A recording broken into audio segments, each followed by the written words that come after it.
Whoa! Look at that! This is a big fish. Oh my God! Northeast of the northeastern tip of Minnesota in Ontario is pristine Lake Nipigon and the Nipigon River. They're home, in fact, to the largest brook trout in the world. The world record brook trout was caught in 1915, actually July 20th, 1915, and it was caught by Dr. Cook, who was a dentist. He caught that fish at Virgin Falls, and that fish weighed 14 pounds, 6 ounces. And after 100 years, it's still an unbeaten record. And we're not talking about a local record, we're talking a world record. Not far from where I live, and having a daughter who had never experienced a world-class trout adventure before, last June we traveled once again to Ontario. In fact, while we were there, not only was the plan to experience the world's best brook trout fishing, Lake Superior lake trout were on the agenda too.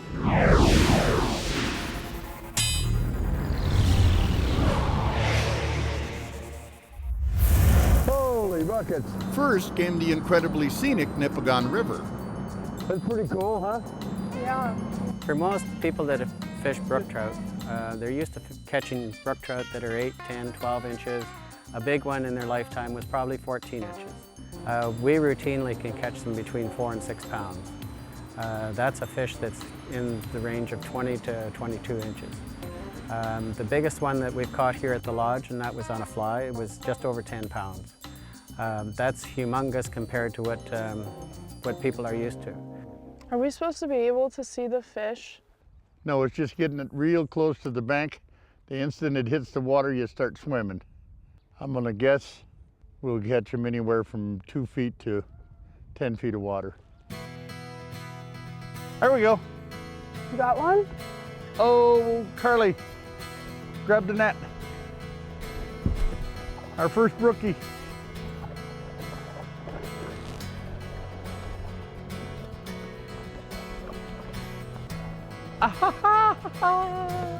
Wow. There's Mr. or Ms. Brookie. That was on a back current on a steep edge. Pretty, isn't he? Look at the spots on him. This is actually a member of the char family.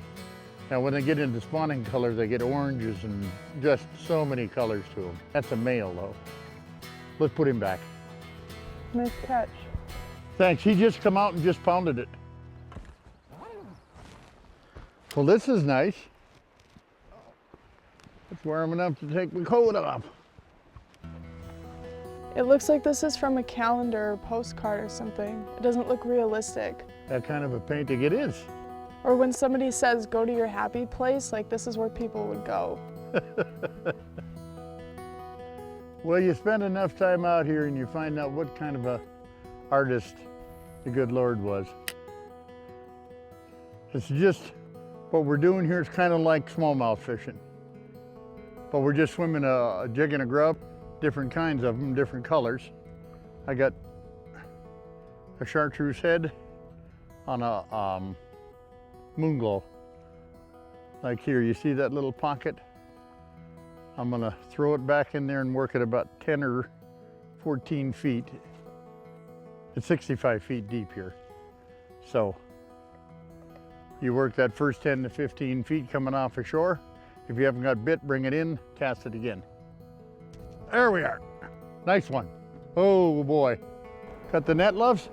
Oh, nice fish. Look at the colors on that one.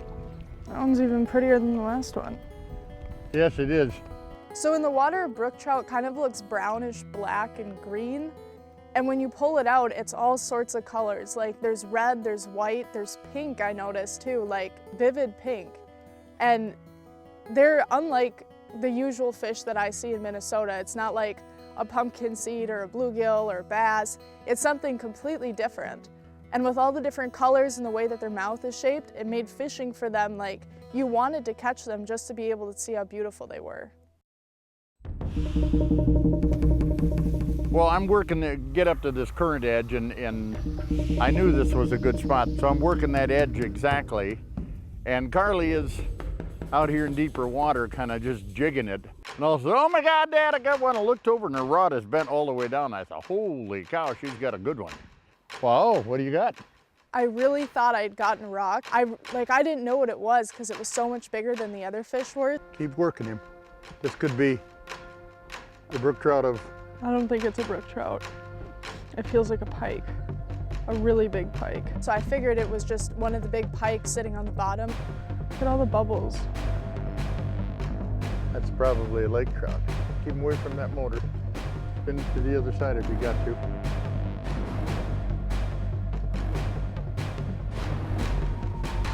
Oh, we got him up to the boat. Dad, Dad, Dad, Dad, Dad. Get it, get it, get it. I was like, oh my God, somebody has to grab the net. Like, we can't lose this one. It was so big. A big brook trout or a big lake trout? Yes. Whoa, that's a nice lake trout. When we finally got it in the boat and I held it, its head was so much bigger than its body. And Dad said that was because it was really old. That's an old trout. Look at him. A real old fish. Kind of even had baggy, saggy skin on him, you know? Just a big old fish. Nice fish. You had to do it again, didn't you? Catch the biggest fish. It was really nice to one-up my dad. Good job. I could tell by the smile on her face she was going inside. Yes, yes. Continuing now, following a number of fantastic days on the Nipigon River, we make a move to a place called Bowman Island, which is an island 20 miles out in Lake Superior. Upon arrival and meeting up with owner and guide Gary Lang, we set right out for lake trout fishing, trolling for lakers, that is. I started coming out to Bowman Island in 1960 and fell in love with the area, its remoteness and its good fishing. So why did you select an island out here? Because I was coming out here for so many years before, I knew this property and actually bought it sight unseen. At this time of the year, in late May and June, the water temperature is so cold here in Lake Superior that we catch them all flatlining in very shallow water, 8 to 10 feet of water. Yeah, it's a fish, definitely. In the 60s, when I first started coming out here, the lake trout population had collapsed. Notice it hit as soon as we sped up, partly due to overfishing and the lamprey that were present in the lake. Yeah, this is a little better size. Now they've got the lamprey under fairly good control, and they started a stocking program for the lake trout in early 80s. So that's about 4 or 5 pounder. Mm-hmm. And you know, at the top end of the eating size. If you want eaters, you want ones a little smaller than that. The lake trout the stocking program lasted about 10 years, and with the effort they did, they've recovered to the point where they're naturally reproducing, and we've got a very healthy stock. Whoa! That one's fighting. Go, Carly. Ooh, there he is. Nice trout. This is the shoal the big one was caught on, the 20 pounder. Well, that's good to know. I got a fish on. Boom, boom. Just like that, we've had 2 real nice fish. Yeah, it's a bigger one yet. That looks like a Facebook fish to me.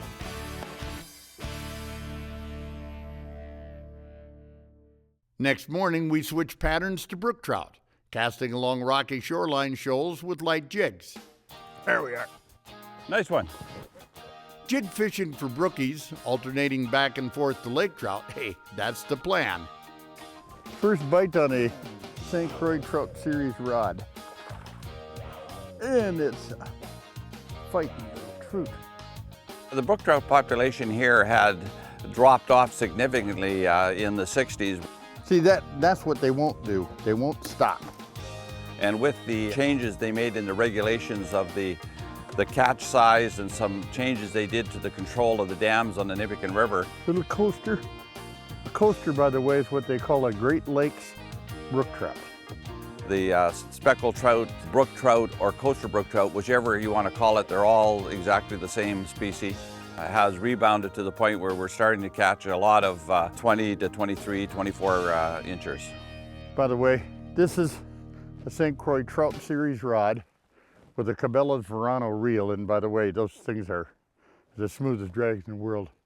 But this is a real light action rod. It's built for this. I'm only throwing a little 1/8 ounce jig with a grub on it is all.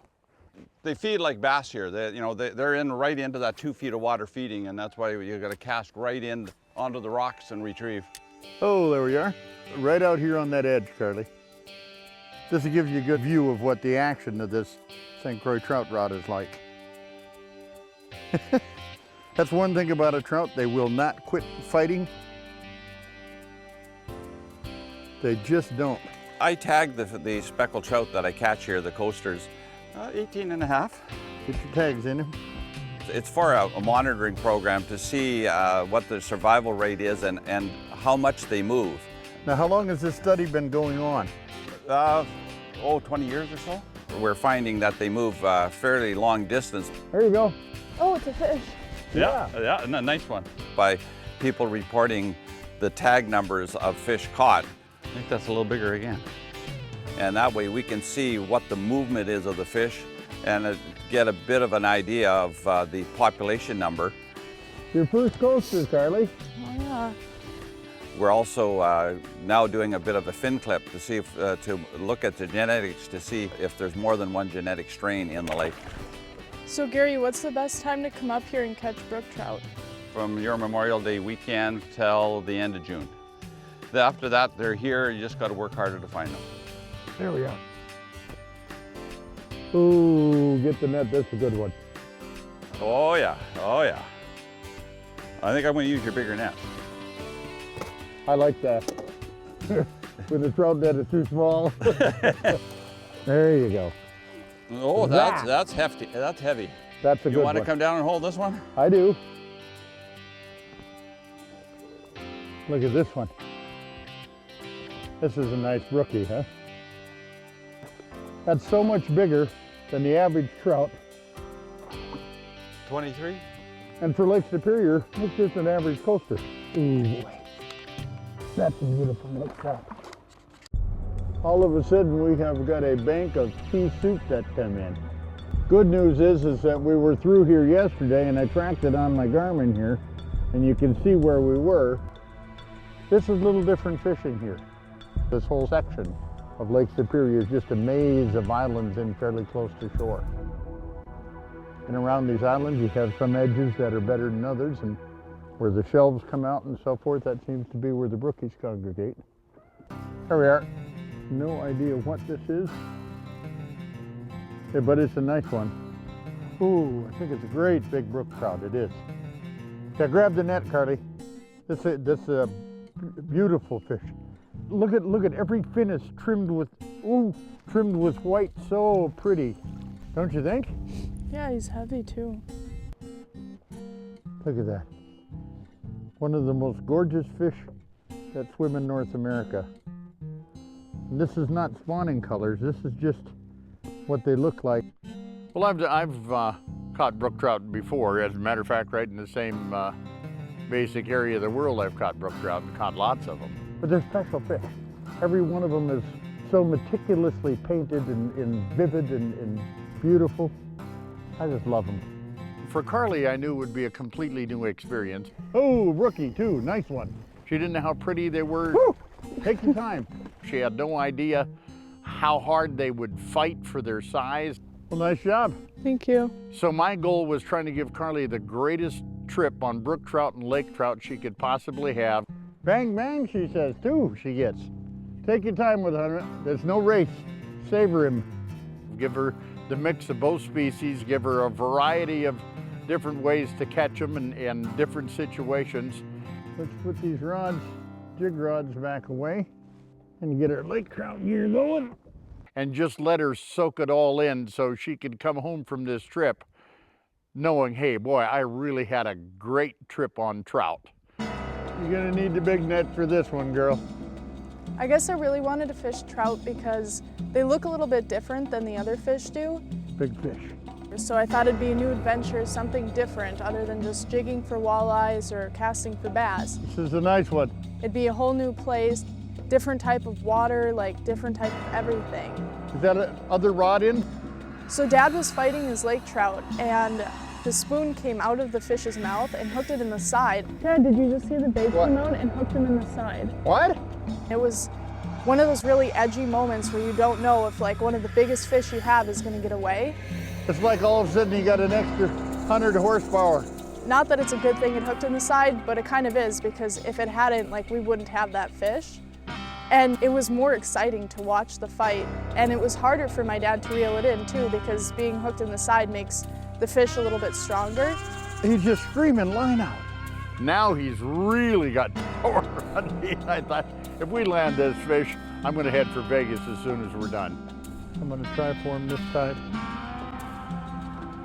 So when we pulled it up, like, yeah, it wasn't hooked in the mouth, but we still got it, and that was good. Oh, good job netting. Good job. Oh boy. That's a big fish. Pick him up, girl. Whoa! Let me see him. That's team effort there. That's a nice lake trout. That fish is probably 30 to 35 years old. So weird. I think that fish was older than me. Okay, you got your camera? I didn't bring mine. You should make that thing look big. Yeehaw! That's all I got to say. That's what we've been fishing for. By the way, we got him. Holy bucket. We finally got him, eh? Yeah. I'd really like to be able to come out and do this again. I mean, I loved the type of fishing we did. I like the way we had to do it with the kind of jigs and the kind of lures, and then to be able to see all the different fish, because lake trout and brook trout are very different. And I like learning about all of it, so being able to do it again would be ideal. Let me see him. That's team effort there. Anytime you can share an adventure with your daughter or your son, it makes that adventure that much more memorable to you, that much more fun when you see the smile on your loved one's face and you share with them together. And to me, that was the best treasure, the best part, the best trophy of this entire trip, and always is.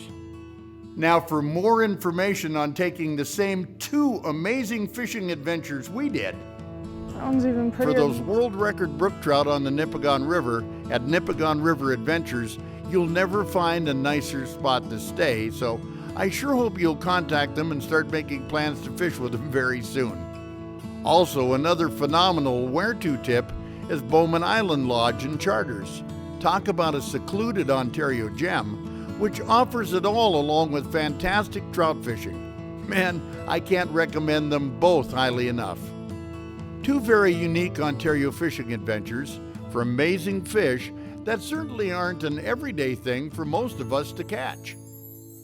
To me, the world and excitement of angling has always been so broad that the fun of fishing truly is experiencing as much of it as possible during the time I'm fortunate enough to have. Big, beautiful brook trout in the wilds of Ontario, or bulldogging monster lake trout in the crystal clear waters of Lake Superior? Just gimme anytime, okay? I'm Babe Winkelman. Thanks for watching. Until next time, everybody, hey, good fishing.